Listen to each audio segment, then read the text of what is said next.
चलिए, जय हिंद। इसके पिछले वाले में पढ़ाए थे धातु उधातु कुछ पॉइंट पढ़ाए थे जो हम कल डाले थे वीडियो। आज भी हम पढ़ाएंगे उसके आगे धातु और अधातु के जो चैप्टर है उसमें आगे पढ़ाएंगे। भर्जन क्या है, धातु मल किसे कहते हैं, संक्षारण को समझाइए, इसके दो उदाहरण लिखिए। ये सब क्वेश्चन एक एक नंबर का बोर्ड के एग्जाम में, ये 2 नंबर का आता है और ये भी 2-2 नंबर का आता है एग्जाम में। बोर्ड के एग्जाम में सब सारे क्वेश्चन आए हुए हैं, ठीक है। तो पहले हम बताएंगे भाजन किसे कहते हैं या भाजन क्या है। तो सांद्रित अयस्क को अकेले या किसी अन्य पदार्थ के साथ, अकेले या किसी, ठीक है, साथ मिला करके उसके गलनांक के नीचे, मतलब बिना पिघलाए, गलनांक के नीचे होता है बिना पिघलाए, ठीक है, बिना पिघलाए वायु की नियंत्रित मात्रा की उपस्थिति में गर्म करने की क्रिया को हम क्या कहते हैं, भर्जन कहते हैं, ठीक है। अब हम आपको एक चीज और बताए थे, अयस्क। कल हम बताए थे अयस्क, बताए थे ना। तो अयस्क आपको पता होना चाहिए। इसमें अयस्क की बात बोला है कि अयस्क जो है जैसे एल्युमिनियम बॉक्साइड, यानी यहाँ पे बोला है सांद्रित अयस्क को, मतलब एल्युमिनियम या बॉक्साइड को या किसी अन्य पदार्थ के साथ मिला करके उसके गलनांक के नीचे, मतलब गलनांक के नीचे का मतलब है होता है बिना पिघलाए, ठीक, वायु को नियंत्रित, वायु को रोक करके, ठीक, मात्रा की उपस्थिति में गर्म करने की प्रक्रिया को हम क्या कहते हैं, ठीक है। अब नेक्स्ट है धातु मल। एग्जाम में आता है, हर बार एग्जाम में आता है, धातु मल किसे कहते हैं। तो अयस्क में उपस्थित, यानी अयस्क में उपस्थित, अयस्क में मतलब जैसे एल्युमिनियम बॉक्साइड, उसमें जो उपस्थित रहता है, एल्युमिनियम और बॉक्साइड में जो उपस्थित, अयस्क में उपस्थित अशुद्धियों की गालक से क्रिया के फलस्वरूप बने गलनीय पदार्थ को हम क्या कहते हैं, ठीक है। यानी कहने का मतलब ये है अयस्क में उपस्थित अशुद्धि, बेकार चीज, अशुद्ध मतलब बेकार चीज, ठीक है, गालक से क्रिया करके फलस्वरूप जो गलनी पदार्थ होता है, जो गलनी मतलब गलने वाली जो पदार्थ होती है, उसी को हम क्या बोलते हैं, धातु मल कहते हैं। जैसे देखिए यहाँ पे MgCO3 मतलब मैग्नीशियम कार्बोनेट है, ठीक है, और देखिए प्लस SiO2 है, इसका मतलब ये है सिलिका ऑक्साइड है, ठीक, एरो MgSiO3। अब देखिए यहाँ पे अशुद्धि निकाल दिया है, CO2 कार्बन डाइऑक्साइड गैस क्या कर दिया है, यहाँ पे निकाल दिया है, और क्या बचा है, बॉक्साइड बच गया है, या आपका अशुद्धि पदार्थ, अशुद्ध निकल करके शुद्ध पदार्थ बच गया, ठीक, और जो बचा है उसी को हम धातु मल कहते हैं। समझ में आया। अब देखिए नेक्स्ट तीसरा पॉइंट जो है, संक्षारण को समझाइए, इसके दो उदाहरण लिखिए, ठीक ना। तो संक्षारण को आप, संक्षारण का मतलब पहले समझिए क्या होता है। संक्षारण का मतलब होता है लोहे में जंग लगना, ठीक है। कोई भी लोहा हो, लोहे में अगर जंग लग रहा है तो क्या हो रहा है, लोहे का क्षरण हो रहा है, क्या हो रहा है, लोहे का क्षरण हो रहा है और लोहे में जंग लगना स्टार्ट। अब लगता क्यों, कैसे लगता है लोहे में जंग लगना, तो आपको पता होना चाहिए। वायु के संपर्क में या नमी के संपर्क में अगर लोहा या मेटल या धातु अगर आता है तो उसमें क्या होता है, जंग।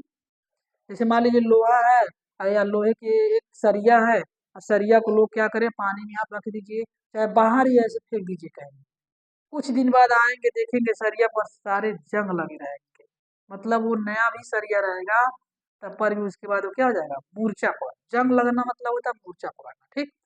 तो आइए हम बढ़ाते हैं, संक्षारण को समझाइए, इसके दो उदाहरण। तो नमी और वायु के संपर्क में आने पर, देखिए नमी बोला है ना, नमी मतलब जैसे नमी जगह पानी टाइप का जगह, ठीक है, उसी को हम नमी बोलते हैं। कि संपर्क में आने पर सतह की धातु का क्षरण होता है, यानी धातु जो होता है, लोहा जो होता है, लोहे मतलब धातु, तो जो धातु का क्षरण होता है, ठीक, उसी को हम क्या बोलते हैं, संक्षारण। जैसे कहने का मतलब ये है, जब लोहे पे जंग लगता है उससे लोहा का क्या होता है, मात्रा घट जाता है। जहाँ पे रहेगा 50 किलो, जब वो संक्षारण होगा, जब लोहे में जंग लग जाएगा तो वही घट करके 40 किलो 45 किलो हो जाएगा, मतलब क्षरण होता है, उस लोहे की खात्मा होती है जंग लगने से, समझे। इसलिए बड़े बड़े पुल जो लोहे के पहले रहते थे, जो लोहे के ब्रिज बनाए रहते थे पानी में, बड़े बड़े समुद्रों में, नदियों में, तो पानी के संपर्क में रहता था ना, तो पानी के संपर्क में रहते रहते पूरे पाया में, लोहे के पाया में पूरा जंग लग जाता था, और लोग उसी से ऊपर से आते थे जाते थे, और वही आते जाते वही पुल क्या होता था, अंदर धंस जाता था। तो ये सारी इतनी बड़ी बड़ी घटनाएं जो होती थी, सिर्फ क्या होती थी, संक्षारण के कारण, यानी उस पाया में जंग लगने के कारण ही हजारों लोगों की मौत हो जाती थी। इसीलिए सरकार ने नई नीति निकाली कि हर जगह क्या होगा, पुल बनेगा, पानी में ही बनेगा पुल, समझे। इसलिए लोग पानी में ही, बड़े बड़े समुद्रों में जो नदियां हैं, उसमें लोग क्या कर रहे हैं, पुल बनवा रहे हैं। अब लोहा का जो वहाँ पे काम है बंद करवा देंगे, अब डायरेक्ट पुल सरिया डाल के ढलाई करके पुल खड़ा कर, मतलब पाया खड़ा कर देना है पानी में, नदी में, है कि नहीं, कितना हो गहरा रह रहा है। ठीक। तो हमें पढ़ाए हैं, नमी और वायु के संपर्क में आने पर सतह की धातु का क्षरण संक्षारण कहलाता है। यह एक आक्सीकारक प्रकर्म है। क्या है? आक्सीकारक, ऑक्सीजन के संपर्क में आता है, समझे। लोहे पर जंग लगना, ठीक है, क्या है, जैसे लोहे पर जंग लगना, चांदी का बदरंग होना। अब देखिए, लोहे पे जंग लगना, आपको पता है लोहे पे जंग लगना संक्षारण, या आपका मूर्छा हो गया, इसी को हम संक्षारण बोलते हैं, लोहे में जंग लगना संक्षारण है। क्वेश्चन पूछ देगा यहाँ से कि संक्षारण क्या है, चार ऑप्शन दे देगा, ठीक है, चार ऑप्शन में ए भी ऑप्शन दिया रहेगा। ठीक। तो लोहे का या लोहे पर जंग लगना अगर दे देगा तो मार दीजिएगा, ठीक, समझ गए कि नहीं। या दे देगा चांदी का बदरंग होना, ये कौन सा संक्षारण है, ए, संक्षारण है या नहीं है, तो है, ठीक है। चांदी का बदरंग होना है, चांदी जो होता है, ठीक है, जब उसमें नमी और क्या होता है, जल का संपर्क मिलता है ना, तो वही चांदी क्या हो जाता है, जैसा चांदी रहता है पहले वैसा नहीं रहता, इससे खराब हो जाता है, पीला हो जाता है। तो लोग, औरतें क्या करती हैं, उसको अच्छे से सफाई करवाती है ना सुनार के पास ले जा करके, तब फिर पहनती हैं।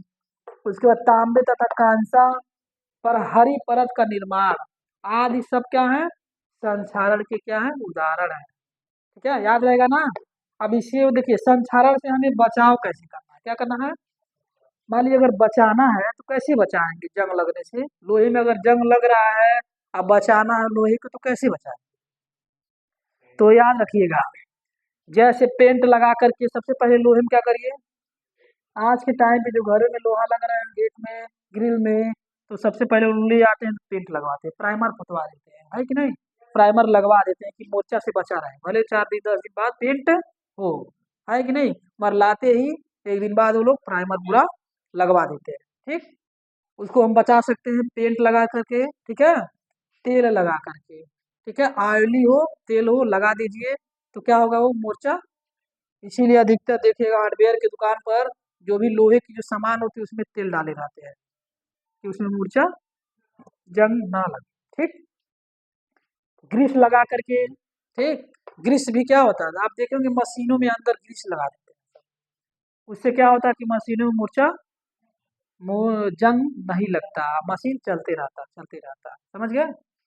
आगे है यश लेसन, ये क्वेश्चन पूछता भी है, यश यशद लेसन है क्या। ठीक।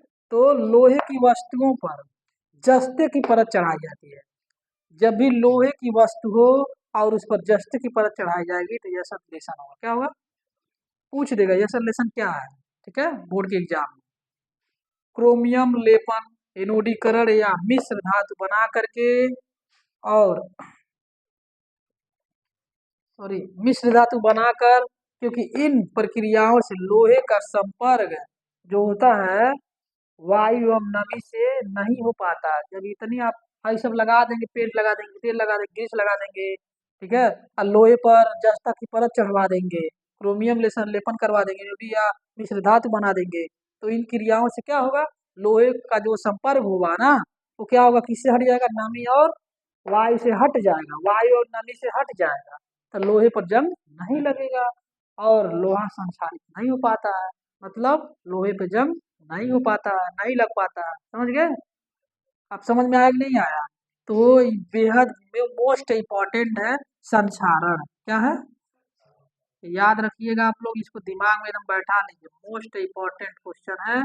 और ये भी सब है, हर साल जैसे ये सब रिपीटेड होता है क्वेश्चन, अच्छे से एकदम तैयार कर लेंगे, ठीक है।